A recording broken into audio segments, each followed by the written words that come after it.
If you spend any time around churches or around Christian teaching, you're probably familiar with the statement Jesus made in the Gospels in regard to the greatest commandment. He was asked about that commandment, what is it? And, their motives, they were trying to trick him. They wanted him to name one of the Old Testament commandments. And what Jesus said was that the great commandment is to love the Lord your God with all your heart, soul, mind, and strength.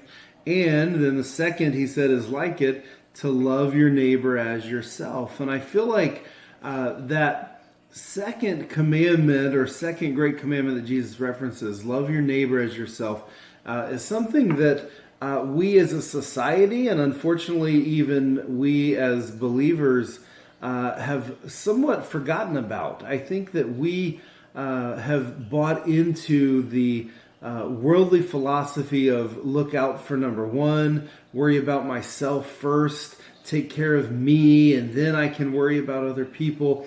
And all of this even sounds somewhat logical, but it runs contrary to what Scripture teaches should be in the heart of a believer. We're supposed to love God and then love other people. We're not supposed to put ourselves first. And I see this selfishness just running rampant in our society. I see it in my children. It's one of the things that we're constantly dealing with them about. I see it in my own heart for sure. When I get upset about other people doing things that thwart my plans or keep me from getting my way. I certainly see it out in society as I watch people just doing simple things that demonstrate they just don't care about other people. It's really sad that we don't have just the common level of concern for others that we ought to, particularly as Christians, since it's so clear in Scripture that we're supposed to love our neighbor. Peter takes that same idea of loving our neighbors as ourselves, and he talks about the way we ought to treat other people.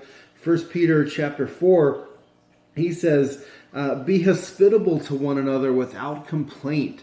Again, this is the idea of looking out for others. Be hospitable is literally talking about being willing to open up your home, certainly being willing to open up your own heart, your life.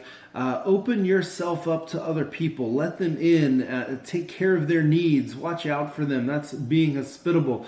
The way you bring a guest into your home and you take care of everything, right? Do you want something to drink? Can I get you some food? Let me take your coat. Let me get you comfortable. That's the way we ought to treat one another. And certainly that means bringing people into our homes, but it also means just having that mindset that I want to treat other people like I am here to take care of them and to meet their needs. That's my role. That's my desire. That is what is in my heart. And I do that without complaint. I don't do that in a begrudging fashion. I'm not complaining about, I have to take care of other people. No. I'm looking forward to the opportunity to open myself to their needs and to their desires and to take care of them. He says to do that without complaint. He also says, as each one has received a special gift, this is verse 10, employ it in serving one another as good stewards of the manifold grace of God. Now, this is primarily in reference to spiritual gifts, but the idea is very clear that my mindset in my spiritual giftedness and in anything that I have, anything that has been given me by God, I should steward that by using it to serve other people.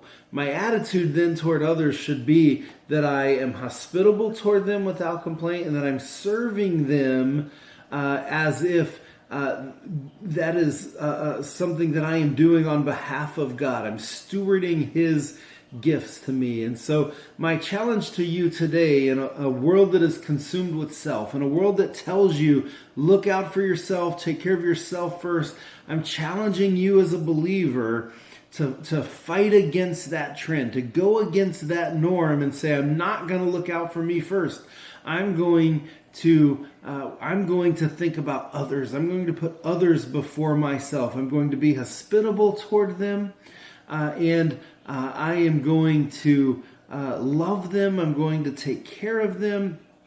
I'm going to have that attitude of service toward everyone that I come in contact with. When you do that, I promise you that even if you don't experience immediate reward right now. That's certainly not our motivation. I guarantee you that when you are hospitable to others and you serve them, that God is going to have a reward for you one day in eternity. And certainly you are going to have a much more joy-filled life right now.